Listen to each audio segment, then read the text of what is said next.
Bom dia, companheiras. A gente está nessa manhã de domingo para mais um encontro, né, de café, política e afeto, com pessoas queridíssimas hoje, Lenira Politano, a Kelly de Oliveira, a Júlia Gimenez.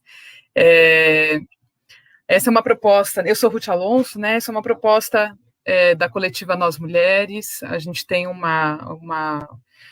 trabalho coletivo, né, de propor uma pré-candidatura à vereança aqui no município de São Paulo, pelo PSOL, e a gente, como muitas de nós, né, são promotoras legais populares, todas somos da classe trabalhadora, entende esse espaço, né, de transmissão, já que a gente tem que manter a distância, né, visto que estamos na pandemia, como um espaço de educação em direitos também, e como um espaço para a gente socializar conhecimentos, fazer, né, educação popular feminista, né? E hoje não dá para a gente começar, né, a conversa sem lembrar que, né, estamos em luto, são mais de 100 mil mortos, né, pela Covid-19, e isso falando de subnotificação. Então, esse número, apesar da subnotificação, da tentativa de maquiar os dados, né, e isso a gente sabe que tem muita responsabilidade, né, do governo federal, dos demais governos, né, que vão flexibilizando já o isolamento, né, e agora a discussão da retorno às aulas, né, apesar da quantidade de pessoas que estão morrendo, pessoas que têm histórias, pessoas que têm suas vidas, famílias e sonhos, né, que elas tinham. E além disso, o Brasil também é um dos recordistas em mortes de profissionais da enfermagem, né, por coronavírus, por Covid-19, né? Então, infelizmente, a gente tem, né, esses dados, mas não são só dados, são vidas, né? E a gente está aqui para resistir e para dizer que essas vidas importam, né? E também de enviar, né, nosso pesar, né, para os familiares dessas pessoas, né? Então, hoje a gente vai falar sobre rede de atendimento, né, às mulheres, já que a gente fala das vidas, né, dessas vidas que importam. A gente sabe que o Brasil, ele, antes da pandemia, era o quinto país que mais mata mulheres, né, apesar de ter a terceira melhor legislação, que é a Lei Maria da Penha, que agora, dia 7, fez 14 anos, né. Então, para o bate-papo hoje, com muito carinho, respeito, admiração, né, a gente conta com essas companheiras aqui, que são da trajetória, né? Há anos a gente está aí nessa resistência, aprendendo, ensinando umas às outras, né? A Lenira Politano, uma querida, né? Kelly de Oliveira e a Júlia Gimenez, que está aqui com a gente. Eu vou passar para dar um salve, né, cada uma de vocês, e bem-vindas para o nosso cafezinho.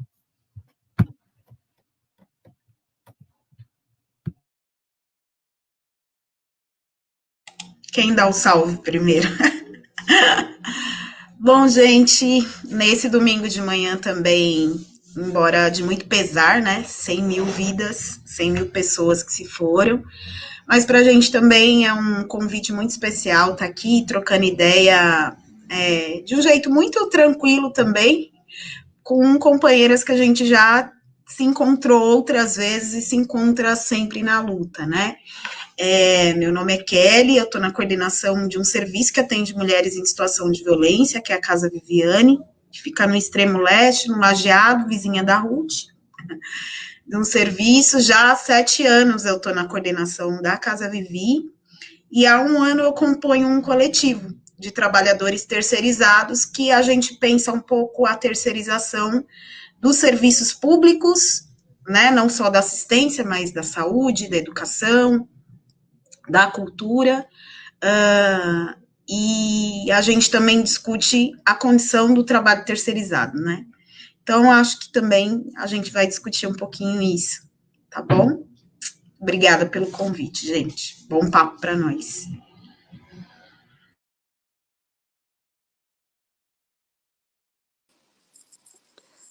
Vou falar então. Bom dia para todas e todos que estão acompanhando essa live. Estou muito feliz de estar aqui também, muito afeto, né? Todas as pessoas, estar com pessoas queridas. Eu acho uma discussão super necessária.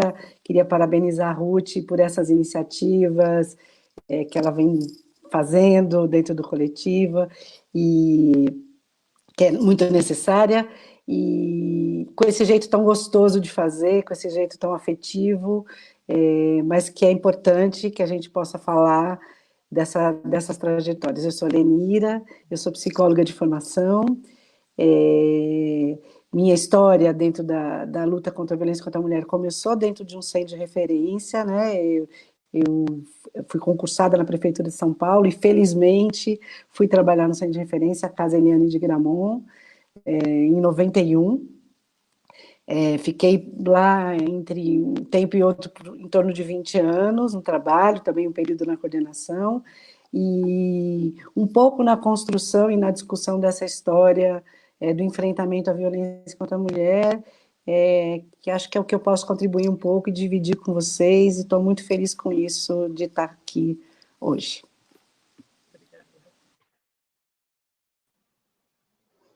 Bom dia a todas, eu sou Júlia.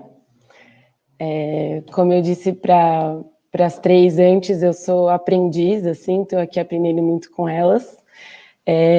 Eu sou das PLPs de São Paulo, sou da co-coordenação também das PLPs aqui de São Paulo, da União de Mulheres, e estou aí na coletiva com a Ruth, somando. E eu também faço, hoje em dia eu sou pesquisadora em formação, né, porque eu acho que é um processo, e eu estudo exatamente os serviços de atendimento às mulheres em situação de violência. Então, para mim, essas três mulheres aqui são grandes referências. A Lenira eu conheço há muitos anos e a gente se reencontrou aqui quando eu me aproximei desse tema, foi uma muito, muito feliz coincidência. E é isso, acho que é muito importante a gente trazer esse tema, né? Eu acho que foi algo que eu só conheci depois que eu entrei nas PLPs, e inclusive foi importante para direcionar a minha pesquisa aí. Então, eu acho que tem um debate muito importante para a gente fomentar e trazer a experiência de vocês, que é muito rica, muito importante e tão invisibilizada, né? Porque eu acho que a gente precisa falar mais de vocês, trabalhadoras desses serviços. Eu sempre fico muito encantada e estou aqui para escutar e aprender mais uma vez. Obrigada, viu, companheiras? Vamos começar, então, nossa prosa aqui, né, com afeto e muita política, né? Lenira, quer começar, minha querida, contar um pouco aí dessa trajetória de resistência, né, desses passos que vieram antes de nós e que a gente tem tanto a aprender aí, somar, né, nesse rio que segue aí, né?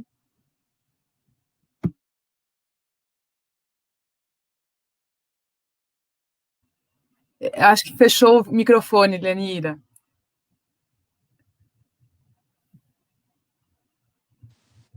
Aí. Pronto.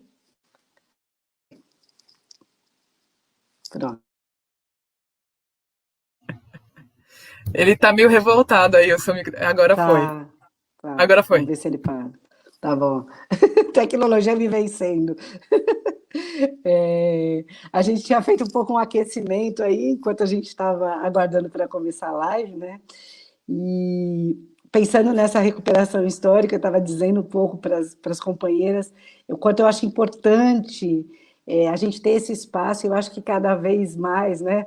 Como diz a música, é preciso estar atento e forte. Eu acho que a gente precisa estar muito atenta. E eu acho que o processo histórico ajuda muito a gente a ver que pontos a gente precisa estar atento, porque esse processo histórico da construção do atendimento à violência fala muito de uma reflexão das mulheres, de uma construção que foi sendo tecida ao longo dos anos, né? Ruth falou da Lei Maria da Penha, fez 14 anos, a gente estava falando um pouco antes. Agora, em agosto também, a gente teve 35 anos de criação da primeira Delegacia de Defesa da Mulher, que, do ponto de vista de política pública, foi um grande marco, né? Onde a gente começa a olhar e pensar como que o poder público vai interferir nessa questão que o movimento de mulheres já há mais de 40 anos vinha denunciando, gritando, né? E pedindo e demandando do poder público ações para proteger as mulheres, para poder mudar essa situação que as mulheres viviam no seu espaço, principalmente no seu espaço privado, né, nas relações amorosas, que a gente diz. E E eu acho que essa foi uma história de muita reflexão, e a gente não pode perder essa reflexão. Eu acho que essa é uma questão primordial nesses dias, depois de 35 anos da criação de uma delegacia, 14 anos da Lei Maria da Penha, que, sem dúvida, eu acho que é o segundo grande marco do ponto de vista do enfrentamento à violência. A lei, inclusive, ela já é um resultado desse processo histórico, né? Eu sempre digo isso, a Lei Maria da Penha, com qualquer defeito que ela possa ter, ela é linda, principalmente porque ela foi construída a partir da reflexão das mulheres, a partir da experiência do atendimento das mulheres. Então, é a partir da voz das mulheres e das necessidades das mulheres que a lei vai sendo construída, mas num processo de muita reflexão. E eu acho que esse processo histórico a gente não pode perder. A gente corre um grande risco, eu acho, de achar que está tudo conquistado, né? A gente tem uma lei, a gente tem os serviços, a gente tem onde denunciar, hoje a gente liga a TV, então todas as mídias têm usado, inclusive se apropriado da discussão da violência contra a mulher, inclusive muitas vezes como marketing social.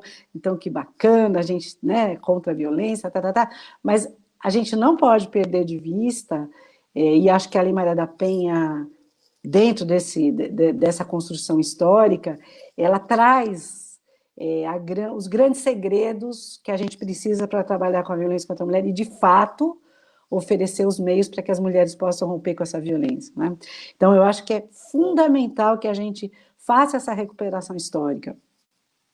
Eu acho que a gente, no Brasil, teve coisas muito bonitas, né, nesse processo de construção de uma legislação, porque por muitos anos, né, a gente teve aqui os processos de discussão em fóruns, nas conferências de política para as mulheres, que foram espaços preciosíssimos, né, onde mulheres do Brasil todo puderam se encontrar e discutir as suas necessidades e discutir as dificuldades nesse enfrentamento. Então, a gente teve um processo democrático lindo de construção, e a gente precisa tomar muito cuidado de sustentar esse processo de participação das mulheres na continuidade desses serviços. O grande risco que eu vejo hoje, se a gente não fizer essa reflexão, é a gente perder, né? A gente vai ter muito serviço, né? Mas a gente vai perder do ponto de vista da efetividade e da qualidade do atendimento das mulheres. Essa é uma discussão que foi feita lá atrás, com as delegacias da mulher. Então, a gente dizia, bom, então tem delegacia, que bacana, a mulher tem onde denunciar, e a gente, muitas de nós e muitas pesquisas fizeram esse trabalho de ver que muitas vezes a delegacia, embora estivesse aberta, acabava sendo um instrumento de revitimização das mulheres. Então, a gente precisa ter muito cuidado, que política é essa que a gente precisa estar atento, vigilante, e recuperando essas referências primeiras do trabalho da violência contra a mulher, esse processo de reflexão que foi construído historicamente, né, desde o movimento de mulheres, depois passando pelas trabalhadoras dos serviços, dos primeiros serviços, que puderam fazer essa reflexão e construir essa metodologia de trabalho. Se a gente não estiver muito atento, a gente corre o risco de ter muito serviço, muita coisa que não funciona, né? E o grande risco disso é de novo, devolver a culpa e a responsabilidade da não resolutividade das relações violentas para as próprias vítimas, para as próprias mulheres. Mas justamente porque os serviços não funcionam como eles deveriam funcionar, né? Então, assim, a gente tem lá na Lei Maria da Penha, e isso a gente discutia já na Casa Eliane há muito tempo, não dá para pensar o atendimento à violência contra a mulher se a gente não tiver uma política consistente para atender essas mulheres, né? Que a gente sempre disse, o trabalho multiprofissional, o trabalho intersetorial, não dá para pensar em ações pontuais que vão tirar e vão romper com essa relação de violência. Então, eu acho que resgatar esse processo histórico, e a gente precisa fazer isso, né? Toda essa construção que foi feita do que é o trabalho com a violência contra a mulher é fundamental e necessário para que a gente possa sustentar trabalhos efetivos que possam proteger, romper com as relações violentas, que não é uma questão fácil, né? Não é simplesmente a mulher chega lá e denuncia e está tudo resolvido. Tem um grande percurso, a gente sabe disso, quem trabalha em centro de referência sabe, é um trabalho processual, que demanda tempo, é um trabalho de reflexão, para que possa promover essa ruptura, que as mulheres possam repensar esse lugar de subalternidade, no qual elas são colocadas historicamente. Se a gente não tiver essas condições, e não tiver os meios para que elas possam, de fato, romper com essa violência, a gente vai estar criando serviço, e não vai estar chegando onde a gente precisa chegar, que é a redução, de fato, das relações violentas, né? Eu acho que a gente tem outras coisas, a gente tem um monte de coisa nesse tempo que a gente está vivendo, né? Eu acho que a gente tem todo um retorno de um conservadorismo ligados a algumas vertentes religiosas também, que são um grande drama, né? Um dia desses eu fui fazer uma palestra, fiquei muito impactada, assim, de um discurso que eu nunca tinha visto nessa trajetória aí de 20 e tantos anos, de reafirmar esse lugar de subalternidade das mulheres, assim, foi muito assustador, e me acendeu mesmo essa luz vermelha de que nós temos muito trabalho para fazer, assim, essa vigilância ela tem que ser constante, para que a gente possa entender como é que as mulheres estão hoje incorporando também esse discurso conservador, né? A gente tem muito serviço para fazer, né? Mas acho que nossa urgência, né? E eu acho que esse espaço aqui é bacana para a gente pensar isso, é como a gente vai demandar essas políticas públicas para que a gente possa fazer isso com efetividade, senão a gente vai ficar apagando incêndio muito capengamente, né? E uma coisa que a gente tinha conversado, que a Ruth me falou, com um grande prejuízo para as trabalhadoras que estão à frente desses trabalhos, né? Porque elas ficam exatamente nesse lugar de ter que enxugar esse gelo, né? Um lugar de frustração, porque não vai conseguir o que precisa, porque não tem os recursos. Quer dizer, embora a gente tenha avançado em tantas coisas, a gente retorna 30 anos atrás, né? A gente retorna, é como se a gente se esvaziasse, né? Então, assim, tem um cenário que parece bacaninha, mas não tem uma sustentação para esse trabalho. Então, eu acho que e isso reflete nas trabalhadoras que estão ali diante da mulher, com uma enorme impotência, sem ter o que oferecer para essas vítimas, de fato, romperem com essa violência. Eu acho que tem muita coisa para falar aí dessa conversa, mas eu acho que isso já dá para a gente começar a pensar. Tá bom?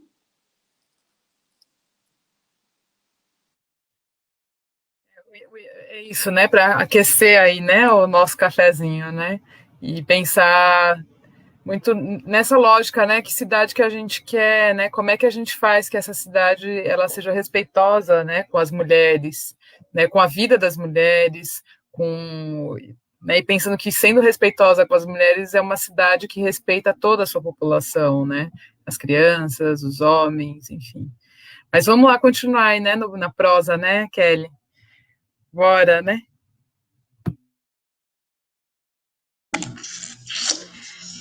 Bora continuar. Acho bacana quando a Lenira ela faz um resgate histórico aí, brevemente das políticas públicas, né, desses marcos, que para a gente também é bem importante, e de como que a gente também vai revendo a história, mas também muito atenta às escutas que a gente vai colecionando, né? Nesse tempo também de trabalho, direto com as mulheres, na Casa Viviane, que também é um serviço histórico, né? Só a Casa Vivi tem 16. E bebeu muito também da experiência da Casa... Eliane de Gramont? Fugiu agora. Eliane de Gramont, que é o centro de referência histórico, né? No Brasil, inclusive, não só em São Paulo. E para a gente é sempre, quando a gente vai falar a gente faz parte de um CDCM, né? Que essa sigla também só existe aqui no município de São Paulo. Mas, toda vez que a gente vai falar e vai resgatar a história, a gente fala da mesma natureza de um CRM. É um centro de referência que a gente está falando, né? E é muito interessante também quando a gente faz esse resgate histórico de como que a gente construiu no Brasil uma série de políticas públicas muito por conta do movimento mesmo, né? Movimento feminista, movimento de mulheres, que vai pressionando aí o poder público e pensar. Acho que é sempre interessante também lembrar dessa multiplicidade de movimentos feministas, né? Embora tenha sido um marco a questão da delegacia, como uma das primeiras políticas públicas, acho que a gente tem até o final da década de 90 a construção de políticas públicas ainda muito voltada à ideia de segurança pública, né? Que é uma coisa que a gente coloca sob suspeita hoje também, do caminho que foi feito. Mas já naquele período, o movimento de mulheres negras, enfim, o movimento negro já colocava sempre sob suspeita qualquer construção política que se voltasse para a militarização, né? Mas, enfim, foi uma coisa construída, mas já naquele período o movimento negro olhava com desconfiança para as delegacias. Por conta do nosso histórico também, isso só se confirma para a gente hoje, né? E aí pensar também que como que historicamente a gente vai construindo, né? Como que a gente delega, pensa as políticas. Uma coisa é aquilo que a gente pensa e outra coisa é como que o Estado transforma isso, né? Por isso que é sempre muito importante quando a gente demanda para o Estado, como que a gente vigia essa política pública, né? Como que a gente vai acompanhando, de fato, essa política pública, porque a gente não pode delegar a nossa vida, assim, simplesmente para o Estado. E por isso que é sempre muito complicado, né? Para a gente, por exemplo, que somos trabalhadoras e que a gente sabe historicamente, a gente não é só uma trabalhadora que vai lá e executa uma política pública. A gente entende, e isso não é uma arrogância, né? Mas é com quem se interessa, a gente sabe que isso essas políticas públicas no qual a gente está inserida, ela é movimento de grupos de mulheres, foi construída a partir do movimento feminista. Então, a gente reivindica isso, e tá no lugar que a gente tá, nos coloca como desobediente mesmo, questionando uma série de coisas que vêm goela abaixo, que não é possível, que a gente não converse, que a nossa voz seja secundarizada, né? Não só a nossa, se a nossa é secundarizada, imagine das mulheres que a gente atende. E isso é uma situação muito complicada quando a gente está pensando nas nossas relações de trabalho, né? Então, a gente, né, a Casa Eliane, por exemplo, é um dos poucos, os CRMs são serviços públicos, direto, né, e que foram sucateados ao longo do tempo. Depois a gente pode até falar sobre isso, gente, eu nem sei se eles já estão todos terceirizados, assim. Não sei se terceirizados, mas, por exemplo, a grande parte das coordenações não são mais funcionárias de carreira, né, e aí isso tem grandes prejuízos nos CCMs. A gente sabe como é que tá, né? Em grande parte as coordenações são indicadas de acordo com as vereâncias aí, que é bem complicado também.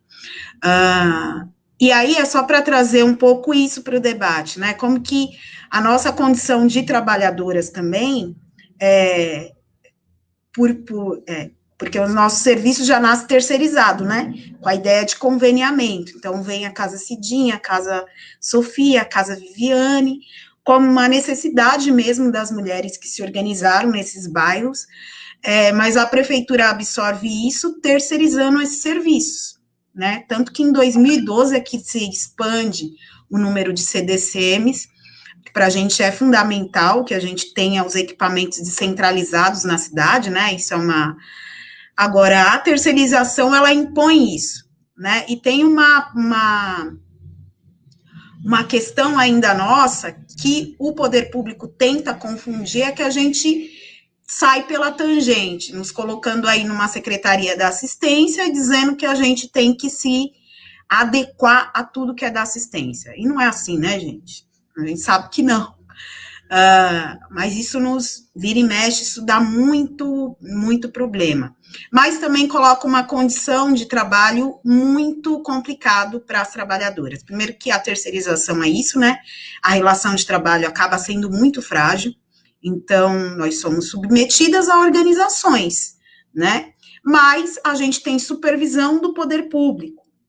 e que nem sempre é tão tranquilo assim para a gente colocar as reivindicações ou tratar de maneira adequada, né, o atendimento com as mulheres, porque a gente é o tempo todo assediada, ou de um lado ou do outro. Não estou dizendo que todas as organizações, mas o que a gente está dizendo é que nessa relação isso é imposto, né, colocado para a gente.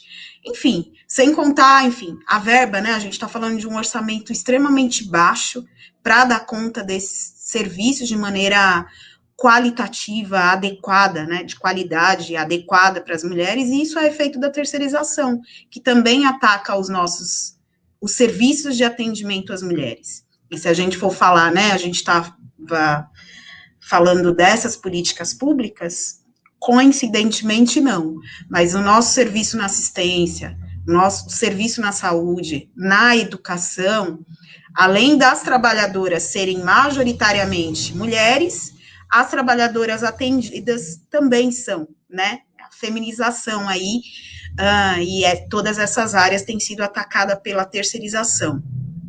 E eu acho que isso é um problema, e eu acho que isso a gente tem que começar a discutir porque essa sempre foi uma discussão do movimento feminista também, né, das mulheres trabalhadoras. A terceirização é uma inimiga para a gente. Se a gente for falar do atendimento na saúde, né, a gente está falando de OSs que também são religiosas. Quantas mulheres a gente atende que tem o direito negado? Né, o direito aí ao acesso à saúde, à contracepção, gente. Então, isso é muito sério, isso é pauta para a gente, não só para as trabalhadoras, mas é pauta para o movimento como um todo. Então, pensar a cidade é pensar como que as políticas quer dizer, a gente não tem uma política consolidada, né, de enfrentamento, essa é uma questão também, mas como a gente pensa essas várias políticas públicas, e fazendo essa intersecção de como que isso está relacionado com a terceirização. Isso é um problemão que a gente tem que atacar. Isso faz parte, não dá para a gente ficar pensando, vamos ampliar os serviços, mas ainda assim, nessa condição, como é que estão esses serviços? E a gente sabe do sucateamento, né? De como que esse processo vai se dando, o sucateamento dos serviços, como isso é complicado, e aí você tem lá uma organização em que mais ou menos o serviço vai melhorar por um tempo, depois isso não vai se melhorar, sim, a gente está falando melhorar mais ou menos no atendimento, mas a gente, por exemplo, que está no coletivo, a gente tem ouvido muitas trabalhadoras, né, de muitas áreas, e de como a condição só piorou na pandemia. Então, não são só situações de assédio, né, só, isso já é bastante coisa, mas a gente está falando de sequestro de férias, de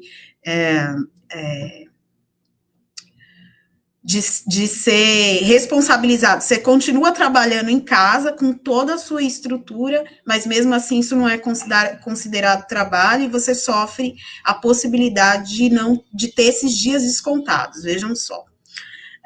Trabalhadoras que já teve jornada de trabalho reduzida, salário reduzido, a gente está falando, por exemplo, de operacionais, gente, que não ganha quase nada, né, e tendo que fazer 2 turnos em lugares diferentes. Enfim, estou enrolando aqui, falando de uma série de coisas, mas eu acho que isso está intimamente ligado com a cidade que a gente quer, né, se é um café com política, como que a gente fala de enfrentamento à violência, pensando na construção de políticas que não esbarrem nessa condição. Então, como que aos poucos a gente vai avançando com isso, né? Gente, não sei se eu já tenho mais tempo, se é para parar, se eu tenho mais um tempinho. Se quiser falar mais alguma coisa, fala, companheira. Se quiser, a gente faz uma... Diga. Eu acho que é lembrar um pouco disso, né? A gente falou de um processo de construção de políticas públicas. Lembrar, assim, embora a gente tenha uma série de críticas, uma série de coisas, eu acho que a gente vai avançando muito pouco, mas esse Estado, enfim, está sempre em disputa, né? Então, às vezes, a gente avança um pouco e aí determinados governos destroem um monte de coisa. Como é que a gente fica nesse lugar também de tentar impedir a destruição como um todo, né? E aí só pensar também nos nossos serviços, já desde, sei lá, no início dessa gestão, a gente está o tempo atrás tendo que lutar para não ser fechado, né? A gente sabe das condições que são terríveis, enfim, nossa, mas a gente sabe também que os serviços que a gente tem é um direito das mulheres e não é o poder público que vai fechar assim do nada. Então, já, enfim, 4 anos já está indo, né, para essa gestão. Então, desde o início, é correndo atrás para não fechar, para não perder isso. A gente lida o tempo todo com atraso de verbas, sem entender porque que se atrasa a verba, se já está lá o orçamento, que é mínimo, bem pouquinho mesmo, que já foi cortado aí ao longo desses 4 anos. Então, lidando o tempo todo com atraso de verba, tem que o tempo todo se organizar com outras trabalhadoras, com as próprias atendidas, para que esses serviços não sejam fechados, porque a gente está sempre na iminência de ser fechado. Então, eu acho que são um dos vários problemas que a gente tem. Tem outras coisas que eu vou lembrar ainda. Nesse aquecimento aí, né, deixa eu só já jogar compartilhar algumas coisas, né, porque é o que a Kelly trouxe, né, os serviços já nascem, né, terceirizados, e a gente sabe que isso precariza, né, as relações de trabalho e, consequentemente, o serviço que é oferecido. São Paulo conta com 15 CDCMs, né, isso em relação às outras cidades, né, que a gente estava vendo, até tem uma reportagem das Minas que fez né, ela traz que dos mais de 5 mil municípios que a gente tem, nem 10% contam com CRM. Então é pouquíssimo, né? Mas aí quando você fala de São Paulo, você fala, bom, tem 15 serviços, mas tem uma dimensão de São Paulo. A gente tem espaços que não têm serviço, né, de atendimento às mulheres, e até uma das companheiras, né, trouxe alguns comentários em relação à delegacia e tal. E acho que é isso, né? A gente pensar que a proposta do Estado brasileiro, ela inicia-se com a segurança pública, né, com a inauguração de uma delegacia, mas que a gente foi vendo, e estava até pesquisando aqui, né, mesmo à época, o Conselho da Condição Feminina já apontava que era necessário você oferecer atendimento psicológico, atendimento social, para além das questões relacionadas à segurança pública, ao processo penal, enfim. E então a gente já sabe que esse espaço, ele tem uma função, né, o da delegacia, que é registrar a ocorrência e fazer o encaminhamento ali para o inquérito, enfim, a averiguação, mas que não é uma resposta para todas as mulheres, e também não é uma resposta necessariamente que olha essa integralidade das condições ali, ou das demandas, né, das mulheres, e também sabendo da violência policial, né, de como que o nosso Estado racista, né, ele utiliza a força policial para assassinar, né, a população negra, para tocar o terror nas periferias, né, não necessariamente são espaços que oferecem segurança. Então é isso, se a mulher está em situação de violência, com uma polícia que, às vezes, né, mata os filhos, né, o genocídio da população negra está aí, né, como é que ela vai entender aquele espaço como espaço de segurança, né, mas é lógico, aí teve um outro comentário aqui falando acho que no Sapopemba, que a delegacia não registra ocorrência, né, é importante a gente saber que todas as delegacias têm o dever de registrar a ocorrência. Então, isso que dizem, não é aqui, né, volta amanhã, jogam ali alguma coisa e decidem pela mulher, você não está preparada ainda, isso não deve acontecer, né? O dever da delegacia é registrar a ocorrência. Isso não quer dizer que ali vai ser feito o inquérito, o encaminhamento, a averiguação e o desdobramento, porque isso pode ser encaminhado para a delegacia mais próxima, enfim, aquela que deveria de fazer todo esse acompanhamento. Então, quando uma delegacia diz que não vai registrar a ocorrência, que não é ali, na verdade, ele não está cumprindo a sua função, né? E também quando dizem agora, no momento da pandemia, né, olha, entra no site e registra o BO online, isso também está errado. É o que a gente, às vezes, fala de uma forma meio exagerada, ninguém entra numa delegacia porque errou e queria comprar pão, né? Queria entrar numa padaria e sem querer entrou na delegacia. Quando uma pessoa vai à delegacia, apesar de todas as violências institucionais que a gente sabe que as mulheres sofrem ali, elas têm uma finalidade, né? Então, a importância de a gente pensar nisso. E, é lógico, eu sou uma entusiasta dos centros de referência, das possibilidades que a gente tem no CDCM, de pensar no espaço de convivência também como um espaço de enfrentamento, né, às violências, de prevenção às violências, né, entendo que a gente precisaria investir também nesses serviços, né? Quando a gente pensa na Lei Maria da Penha, né, a parte inovadora que é mais de 90% falando de prevenção, né? Onde se dá essa prevenção? Né, pode ser no centro de referência, é na escola com educação de gênero, né, é na saúde, e aí a gente pensar que como é que está a questão da saúde, né, a gente, assim que começou a pandemia, a gente já teve o Hospital Pérola Barton suspendendo o atendimento, né, de abortamento, enfim, das mulheres, porque ia virar referência para a Covid, né? Então, o quanto que também, né, os direitos sexuais, a gente sabe que a Lei Maria da Penha, ela está ali, ela protege em relação à violência sexual, então a gente precisa dos serviços que atendem, né, a violência sexual e abortamento legal também, mas que o Estado, ele sucateia e ele, num primeiro momento, né, que possível, já coloca em risco o acesso dessas mulheres, né. Então, estou trazendo só isso para pensar, né, que também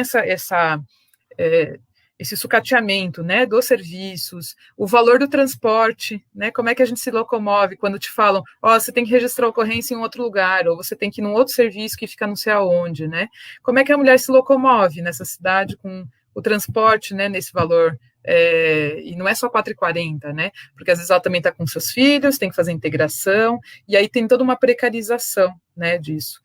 Enfim, só para a gente pensar aqui também em aquecer um pouco mais essa conversa, né?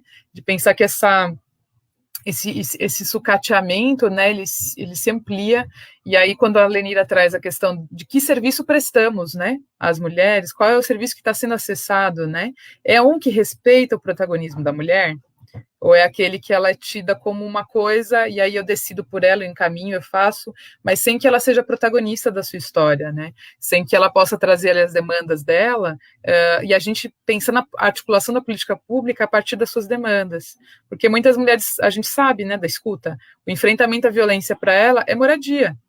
Né, o enfrentamento à violência para ela é, às vezes, ter acesso ao emprego, é as crianças terem creche, é ter escola, enfim, né, só estou trazendo isso para a gente ver como que se amplia, né, pensar nessa cidade, ou mesmo nos serviços aí, né, que atendem as mulheres, né.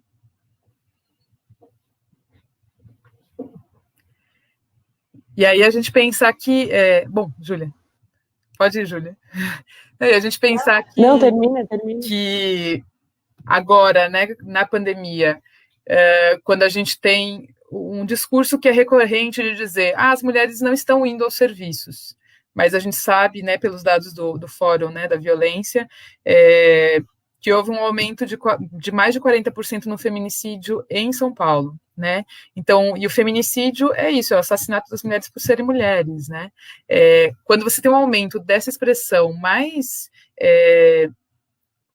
né, cruel da violência, né, é o ápice da violência, a gente tem que observar o que está acontecendo, né, elas não estão chegando, mas isso não quer dizer que elas não estão sofrendo violência, né, e aí eu acho que a nossa demanda, um pouco do que a gente estava conversando antes, qual é a proposta do Estado, né, da Prefeitura, né, da União, para enfrentar isso, que a gente já, antes de iniciar a pandemia, já sabia, né, os outros países passaram por isso e já apontavam a um aumento de violência contra as mulheres, né. O Brasil está vivendo, né, as mortes pelo coronavírus, que a gente tem visto, né, falamos hoje sobre isso, mas o aumento das mortes das mulheres, né, era uma coisa sabida já, né. Qual é a proposta de enfrentamento do nosso município, do nosso estado, enfim, da União?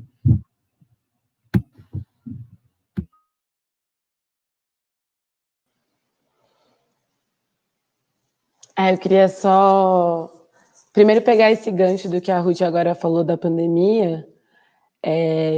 A Prefeitura de São Paulo, né, depois vai lançar um decreto com medidas para enfrentamento à violência contra as mulheres. Primeiro, que é muito importante que a gente coloque, foi em junho, né, acabou de acontecer. Então, eu me lembro também no começo da pandemia, vocês também da Rede Leste já soltaram uma nota logo no começo, Então, eu estou falando isso porque tem um ponto muito importante que eu acho legal a gente trazer aqui para quem está assistindo, e eu queria também ouvir vocês, que é da construção desses serviços, né, e da própria política, que na verdade está acontecendo na ponta, porque a gente não tem uma política institucionalizada, né, como vocês, então, lá em março, antes ainda da gente ter a dimensão do que estava acontecendo, certamente também de olho no que estava acontecendo nos outros países, já soltaram uma nota também falando sobre as condições de trabalho de vocês, trabalhadoras dos serviços,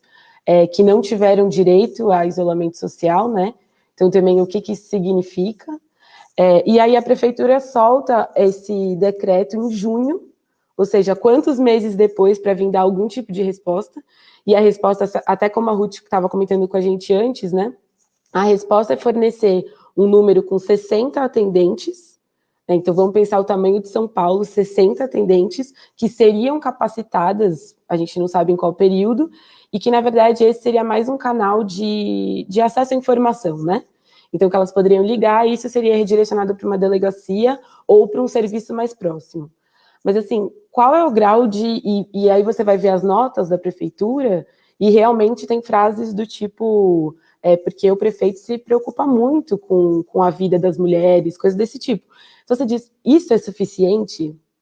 E aí tem algo que eu aprendo muito com vocês, que a questão da violência tem um grau de complexidade, né? Eu acho que quando a gente fala de políticas públicas, a política pública de enfrentamento e de atendimento à violência contra as mulheres, ela não desmerecendo outras políticas de outras áreas, mas fazendo uma ligação muito, muito simples aqui. Se você tem um órgão da saúde, então vamos dizer uma UBS, um equipamento da saúde, ali você até pode ter atendimentos continuados e tudo mais, mas você tem um foco, aquela pessoa teve alguma questão, foi para o serviço de saúde, recebeu um atendimento, e a partir dali alguma coisa pode se encaminhar ou não. E o que eu aprendo muito com vocês é isso, assim, a forma de atender uma mulher que está em situação de violência, ou mesmo que tem, que precisa romper com essa situação de violência que ela se encontra, é muito complexo, né? Então, como é que a gente fala, igual vocês já colocaram, da habitação, como é que a gente pensa os filhos, como que a gente pensa os abrigos junto com as crianças, né? Então, acho que tem um grau de complexidade e que nenhuma política nunca alcançou.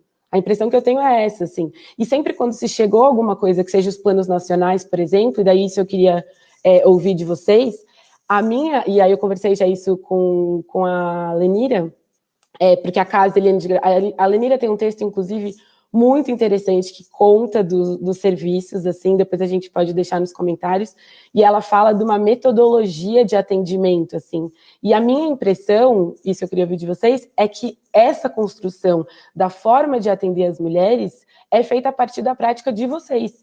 São as próprias trabalhadoras da ponta, diferente de outras políticas que são de cima para baixo, vamos dizer assim, a minha impressão é que essa política é a partir da prática de vocês.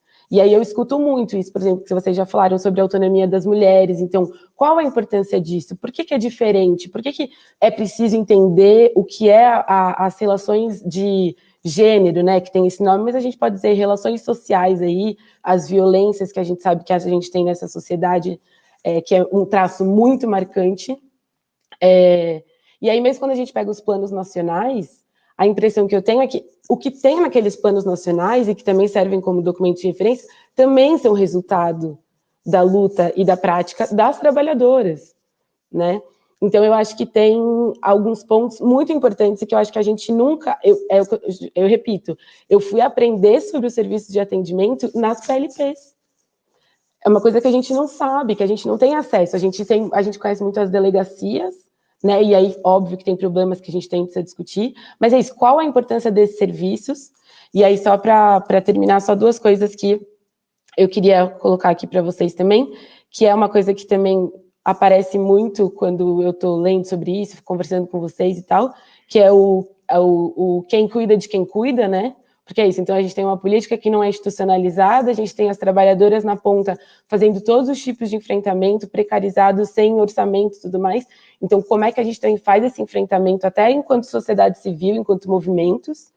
E aí tem uma pergunta que chegou da Carol, que é perguntando como que é possível fazer e fomentar o controle social dos serviços para as mulheres.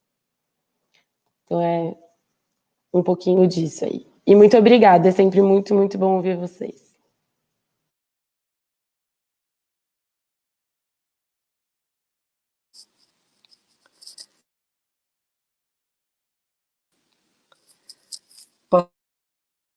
De novo, então, posso falar um pouquinho? É super legal isso, Júlia, eu acho, e pegando o que a Ruth está falando, a Kelly também falou, eu acho que, assim, essa situação da pandemia,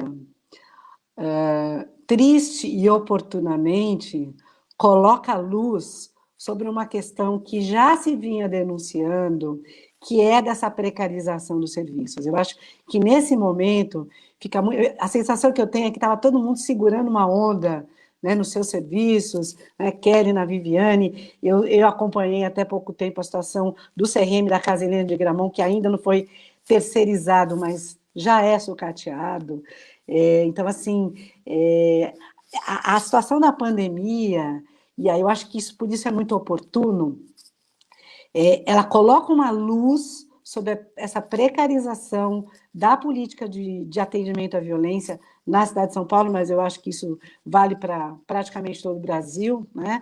Uma política, como a Júlia coloca, que foi construída, e por isso eu insisto na questão do resgate histórico, que foi construído, sim, a partir de um processo de reflexão das trabalhadoras, do centro de referência, dos grupos de mulheres que atendiam as mulheres e que atendem as mulheres. Então, foi um processo muito rico de reflexão e que a gente não pode perder, porque ali a gente tem toda a riqueza desse material. Claro que ele não está pronto, ele ainda está em construção, mas ali tem uma riqueza de debate, de discussão, que foi a base para as construções dos planos nacionais, para as propostas de políticas locais de atenção à violência, que prevêem todas essas questões, né?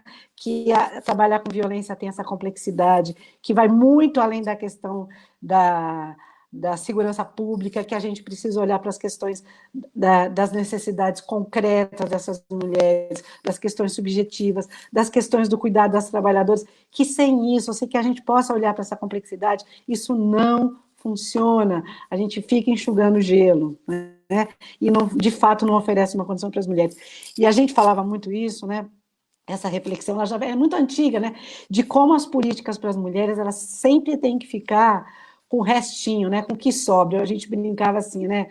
As mulheres são aquelas que têm que fazer da carne de hoje, o picadinho de amanhã, a carne moída de depois e o refogadinho. Então, as políticas para as mulheres ainda funcionam desse jeito, a gente fica com sobra, né? A gente na Casa Eliane viveu isso, e eu me lembro um dia num evento lá na Defensoria, Ruth, que a Ruth estava relatando, eu estava numa mesa, a gente estava discutindo a Casa Eliane, num momento difícil, inclusive, dessa discussão, e a Ruth me falando das dificuldades do encaminhamento das mulheres, eu fiquei muito emocionada, porque eu falei, caraca, tantos anos se passaram e a gente ainda está no mesmo pé de ter que ficar pedindo com o pratinho, por favor, nós precisamos disso. E as políticas para as mulheres, elas continuam desse jeito, por favor, a gente precisa disso, né? Quando a Kelly fala, é o mínimo de orçamento, trabalha com o que dá, faz o que dá aí, né? E aí a gente, hoje, além de tudo, a gente está trabalhando desse jeito, as trabalhadoras continuam funcionando, o serviço continua funcionando desse jeito precarizado, e a gente vende a ideia de que as coisas estão sendo feitas. Assim, olha que coisa perversa que a gente está vivendo, né? Então, assim, você vai na mídia e aí você solta uma declaração dizendo estamos nos preocupando com as mulheres, aí a gente cria uma Casa da Mulher Brasileira, toda e aí passa a sensação de que as coisas estão sendo feitas. E isso é muito grave, a gente, por isso, não pode perder esse processo de reflexão e recuperar mesmo, não sei de que forma, porque esses mecanismos de controle social foram e estão sendo esvaziados, a gente precisa se juntar e brigar como é que a gente faz para recuperar tudo isso, que é um pouco de esperança de gritar e denunciar essa situação, mas eu acho que a pandemia, ela joga luz, né, sobre essa precarização, e a gente precisa gritar isso, a gente precisa gritar, porque é isso, no dia a dia, cada uma das mulheres que estão atendendo e trabalhando, estão lá fazendo das tripas o coração para dar conta de um cotidiano difícil, com poucos recursos, sem ter muito o que dizer para essas mulheres, né? e assumindo nas costas que elas são responsáveis sem ter nenhum suporte para isso, né? Sempre a gente discutiu, todo serviço de atendimento à mulher precisa de supervisão para as trabalhadoras. Nós, na Casa Eliane, várias vezes pagamos do próprio bolso esse trabalho de supervisão para suportar e dar conta dessas dores, de ouvir essas dores de outras mulheres, né? Então, assim, acho que a gente está no momento de botar luz nisso, né? De botar foco nisso. Tá ruim, é isso, né? E a gente tem muita história, a gente sabe, a gente já acumulou para saber que tá ruim, por que tá ruim. Então, vamos recuperar isso para entender e mudar essa situação, né?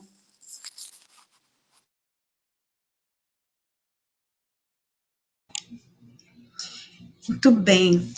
E aí, recuperando uma coisa que a Júlia trouxe, que a Lerina fala também, né, dessa, como é que você constrói uma metodologia também de atendimento, a gente só consegue construir porque a gente também tem acesso à história, né, e como que a gente também vai construindo isso no dia a dia, né, uma coisa sou eu há 7 anos atrás, outra coisa é nosso atendimento, à medida também que a gente vai se articulando em rede, vai construindo redes, né, mas até para desenvolver essa metodologia, a nossa condição de trabalho ela precisa estar minimamente possível, né? Então, isso, por exemplo, que é a questão da supervisão técnica, que a gente chama de horas técnicas na assistência, que nossos serviços não têm, e que é fundamental para a gente poder fazer esse atendimento com mais qualidade, uma escuta com mais qualidade, que as trabalhadoras possam conversar sobre esses atendimentos, isso não existe, né?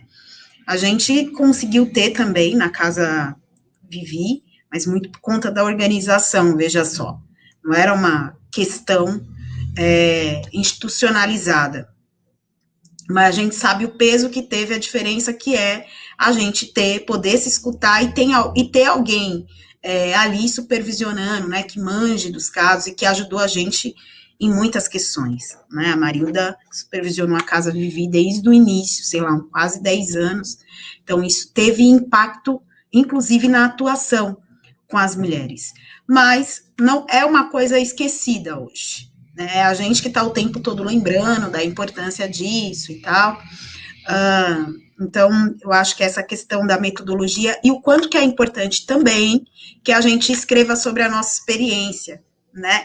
A gente também teria que contribuir com essa história. Então, a importância aí da Júlia e de outras companheiras pesquisadoras, mas nós mesmas também, escrever sobre essa construção, porque isso é muito rico.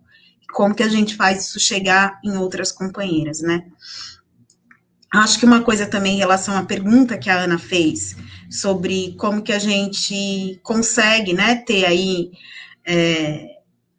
esse acompanhamento nas políticas de enfrentamento, a gente não tem nada instituído, eu acho, na assistência, como tem, por exemplo, conselho gestor na saúde, isso tem uma importância, né, que é um espaço ali, a gente tem conselho de políticas para as mulheres, que não tem uma atuação assim, mas tem lá a sua importância, mas dentro dos próprios serviços é isso, a gente que vai se arranjando de acordo com aquilo que a gente entende da importância, por exemplo, das mulheres acompanharem, sugerirem, participarem da gestão dessa política pública, o que é um problema, né? Porque aí fica muito por conta da construção pessoal daquelas trabalhadoras, daquele lugar localizado e tal, tem lá a sua importância, mas como que se institui esse controle? Isso não tem hoje.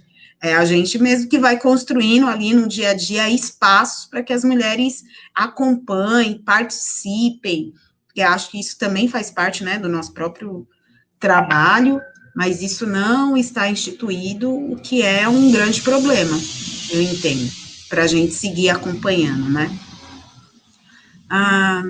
Não sei mais, gente, que mais que a gente poderia falar, o papo tá bom, acho que tem bastante coisa nesse café, que a gente pode sair daqui, inclusive, para refletir mais até. Exato, a gente está aí, né, nessas ampliações, na verdade isso é trazer nessas provocações, a gente pensar junta, refletir também junta, socializar para as outras companheiras que estão aqui assistindo a gente, que às vezes desconhecem o que acontece dentro desses serviços, né? Como é que se dá ali a execução mesmo, né, dos serviços. Né, tem companheiras aí que eu sei que são trabalhadoras também da rede, Ivone, Nath, Maurice, né, um abração para vocês. A gente vai construindo esse nosso fazer juntas, né, nesses nossos questionamentos, aproximações. A questão, né, que foi trazida aí do controle social, né, um pouco do que a Kelly trouxe, né, a gente nas casas, quem entende que isso é importante começa a promover espaços, né, por exemplo, no mundo antes da pandemia, a gente lá no serviço tinha mensalmente uma assembleia.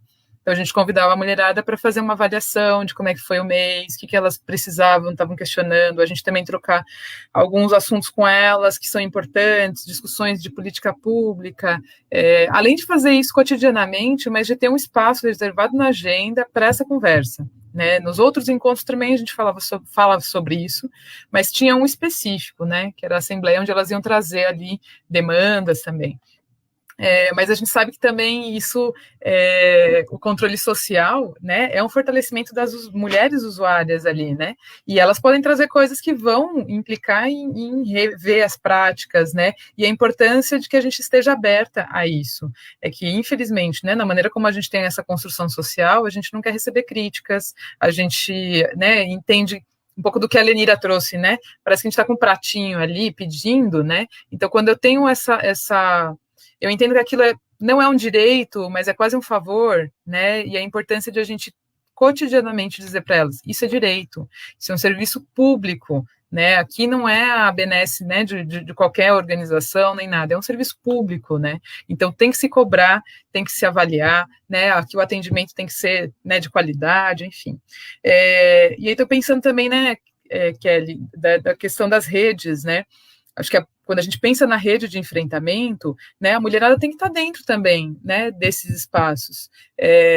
São espaços que os serviços, especializados ou não, estão refletindo sobre a execução disso, né, como é que a gente se articula, trabalha, enfim, mas que a mulherada poderia e deveria de estar aí também para fazer essas trocas, né? Acho que é extremamente importante. A gente tem 6 redes aqui no município de São Paulo, cada uma com uma história, cada uma num momento, num processo, né, de aproximação, de construção, que atualmente a gente tem tentado fazer os encontros virtuais, né, delas, não sei se todas estão conseguindo fazer, está bastante difícil, até pensando na precarização aí das nossas relações também, né? E acho que de trazer depois, a gente vai socializar o guia da defensoria, né, de serviços, né, que estão atendendo aí as mulheres, agora na época da pandemia, né, o texto da Lenira também colocar aqui, e aí eu queria, né, talvez a gente agora fechar, então pensar nas considerações finais, né, Júlia também trazer, obrigada, viu, Júlia, extremamente importante as ponderações que você trouxe, né, de quem está refletindo sobre esse processo todo, que a gente às vezes acaba fazendo, né, mas não tem esse olhar, né, esse distanciamento às vezes de olhar, né, e quando a Kelly fala que a gente precisa escrever sobre isso, né, como é que a gente faz isso, né, a gente tem um corre diário ali, que sobrecarrega, né, e que aquele espaço às vezes da academia fica tão hostil para a gente que está no cotidiano, que a gente já, essa linguagem da academia, talvez a gente vai ter que aprender, e é doloroso esse aprendizado também, porque a gente está num cotidiano do amassar barro, né, de pensar nessa política, que é uma política que não fica nos livros, é uma política que tem que estar ali na vida, né, ela tem que estar sendo executada, as mulheres têm que sentir os efeitos e participar na elaboração, né, dessas políticas. Então, enfim, queria convidar vocês para a gente fazer, né, as considerações finais, já que a gente está quase uma hora aí de encontro, queria ouvir muito mais e bater muito mais rápido. Né? E aí a gente pode ir para outros encontros, né, voltar a ter, né, esse prazer da troca. Obrigada, viu, Lenira? Obrigada, Kelly. Obrigada, Júlia.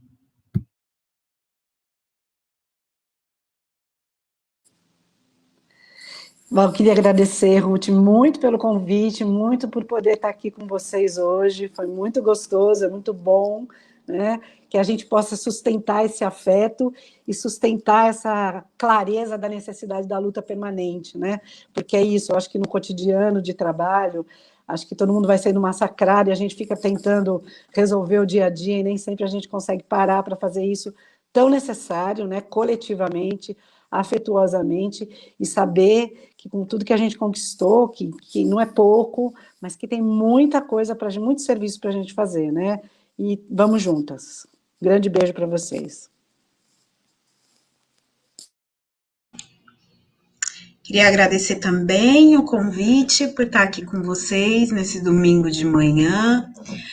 Acho que é isso que a Lenira falou, né? A gente tem uma construção aí, acho que a gente está vivendo um momento muito difícil, que parece que só tem crescido, né? Faz tempo que a gente está nesse momento difícil e tal, mas eu acho que encontros como esse, a conversa, vai dando um quentinho também no coração e ajudando a gente nessa luta, né?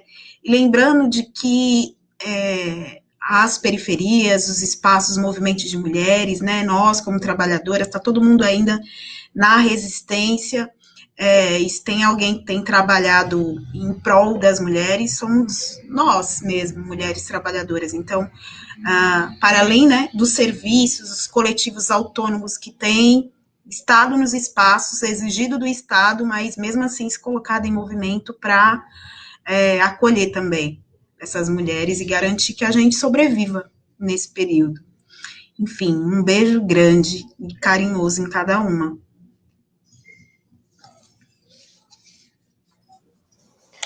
Só queria agradecer também, falar só uma coisinha disso juntando o que a Kelly falou, da necessidade de vocês escreverem e desse lugar da academia, só um parênteses bem rapidinho, assim, o próprio tema de trazer essas políticas e tal é sempre visto dentro do ambiente que eu estou, por exemplo, como uma caixinha.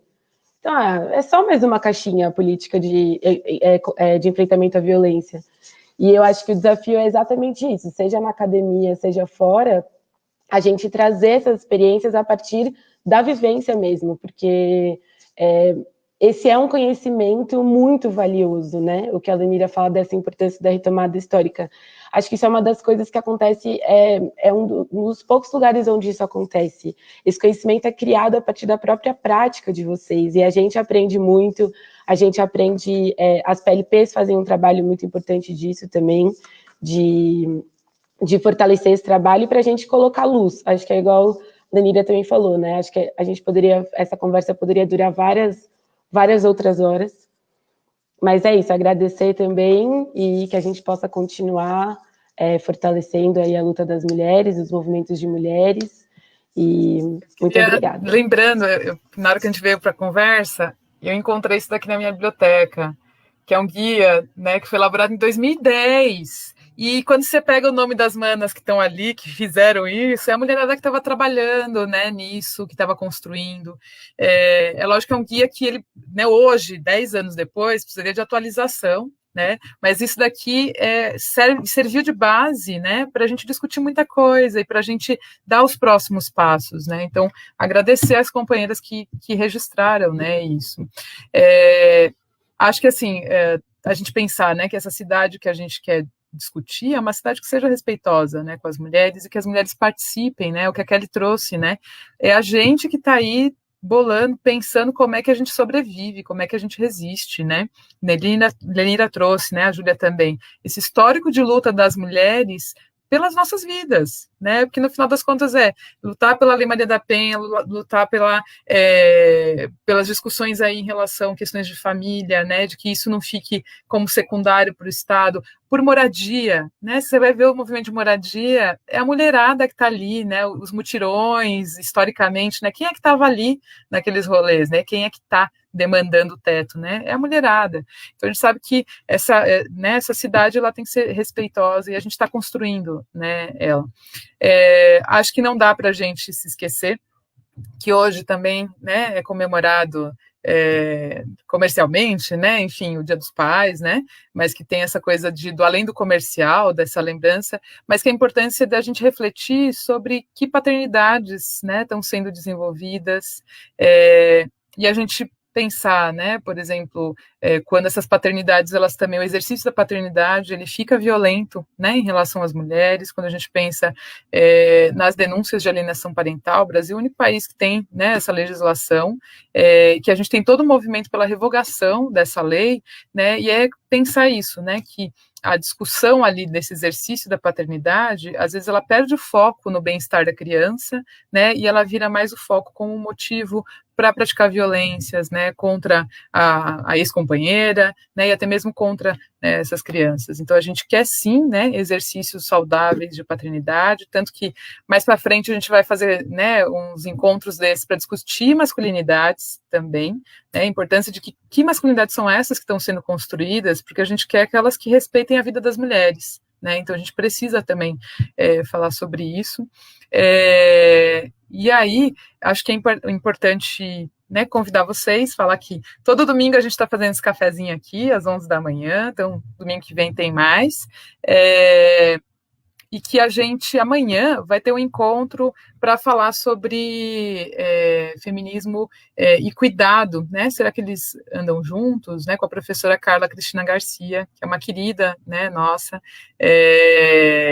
e enfim, né, convidar todas vocês, agradecer muito, né, Lenira, aprendo contigo cada dia, Kelly, companheira também, né, estamos juntos aí na resistência, aprendendo também umas com as outras. Júlia, muito obrigada por ter aceitado esse convite a estar aqui, né, com a gente, e também, né, acho que as suas reflexões, elas vão ensinando também, elas vão provocando a gente, né. Agradecer as companheiras que não estão no vídeo, mas que estão por trás dando uma assessoria. A gente teve um probleminha no início, né, da transmissão, aconteceu alguma coisa técnica aí, e elas resolveram muito prontamente. Agradecer todas as companheiras que se manifestaram, deixaram os carinhos aqui também para a gente, dizer que estamos juntas na luta aí. Né, eu falei demais para as considerações finais, não sei se vocês quiserem falar mais alguma coisa, né, que eu me prolonguei aqui. E se não, ficar...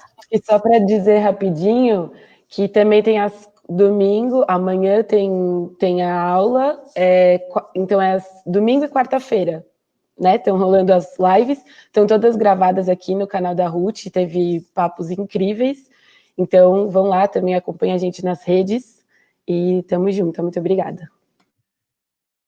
Obrigada, companheiras, prazerzaço estar com vocês, viu? Bom domingo para vocês, aproveitem muito. Obrigada.